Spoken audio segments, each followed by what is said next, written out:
ಬ್ರಿಟನ್ನ ನೂತನ ಪ್ರಧಾನಿಯಾಗಿ ಆಂಡಿ ಬರ್ನ್ಹ್ಯಾಮ್ ಅಧಿಕಾರ ಸ್ವೀಕರಿಸಿದ್ದಾರೆ. ಯುನೈಟೆಡ್ ಕಿಂಗ್ಡಮ್ನ ನೂತನ ಪ್ರಧಾನಿಯಾಗಿ ಅಧಿಕಾರ ಸ್ವೀಕಾರ ನಡೆದಿದೆ. ಬ್ರಿಟನ್ನ ಲೇಬರ್ ಪಕ್ಷದ ಅತ್ಯಂತ ಪ್ರಭಾವಶಾಲಿ ಹಾಗೂ ಜನಪ್ರಿಯ ನಾಯಕ ಇವರು. ಗ್ರೇಟರ್ ಮ್ಯಾಂಚೆಸ್ಟರ್ ಮೇಯರ್ ಆಗಿ ಸುದೀರ್ಘ ಅವಧಿಗೆ ಸೇವೆಯನ್ನು ಸಲ್ಲಿಸಿದರು. ಕೀರ್ ಸ್ಟಾರ್ಮರ್ ಅವರ ರಾಜೀನಾಮೆಯಿಂದ ಈ ಒಂದು ಸ್ಥಾನ ತೆರವಾಗಿತ್ತು.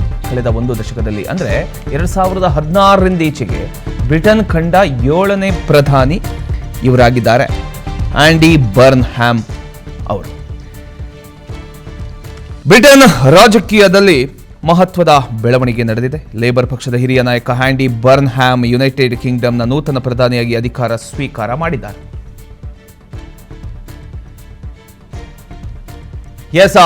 ಆಂಡಿ ಬರ್ನ್ಹ್ಯಾಮ್ ಯಾರು ಅನ್ನೋದನ್ನ ನಾವು ನೋಡೋದಾದ್ರೆ, ಲೇಬರ್ ಪಕ್ಷದ ಹಿರಿಯ ಹಾಗೂ ಅನುಭವಿ ರಾಜಕಾರಣಿಯವರು. ಈ ಹಿಂದೆ ಬ್ರಿಟನ್ ಸಂಸದರಾಗಿ ಸೇವೆಯನ್ನ ಸಲ್ಲಿಸಿದ್ದಾರೆ.